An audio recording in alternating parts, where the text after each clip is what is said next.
أما بعد فأعوذ بالله من الشيطان الرجيم يا أيها الذين آمنوا اذكروا الله ذكرا كثيرا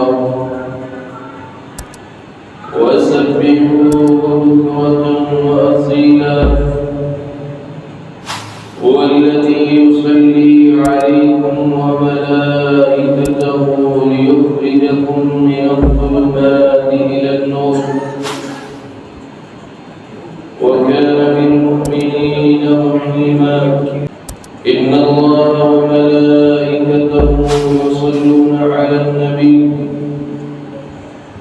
يا أيها الذين آمنوا صلوا عليه وسلموا تسليما صدق الله مولانا العظيم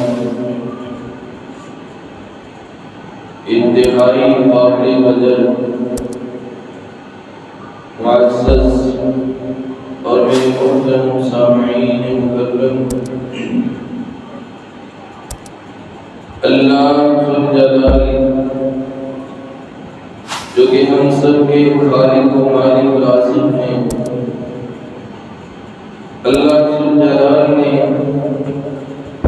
اس پوری کائنات کو تخلیق کیا، اور جہاں اس پوری کائنات کی تخلیق فرمائی وہاں اس پوری کائنات کی رشد و ہدایت کے لیے 1,24,000 انبیاء علیہ السلام کو اس دنیا میں مبعوث فرمایا، جن میں سے 315 کو اللہ رب العزت نے رسول بنا کے بھیجا، اور ان کا مشن اور مقصد یہ تھا کہ اللہ ذوالجلال کی توحید کو بلند کیا جائے، اللہ رب العزت کی تعریف کو بلند کیا جائے،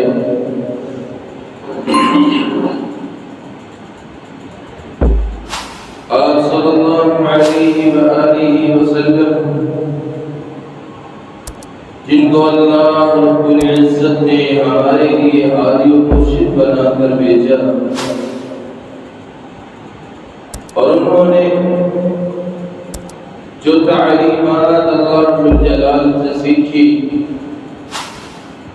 اور پھر وہ تعلیمات صحابہ کرام تک آئی، اور پھر وہاں سے تابعین اور تبع تابعین تبع الاتباع تک آئی، اور سلف صالحین سے چلتے ہوئے آج ہم تک پہنچی ہے۔ ان تعلیمات میں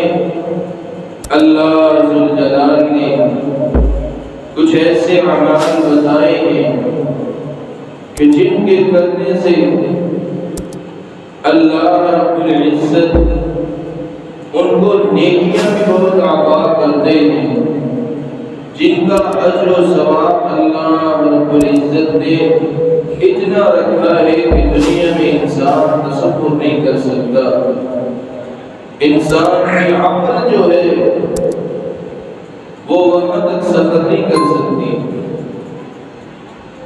چونکہ رمضان المبارک کا یہ بابرکت مہینہ ہے، اس کے اندر انسان جتنے بھی اعمال کر لے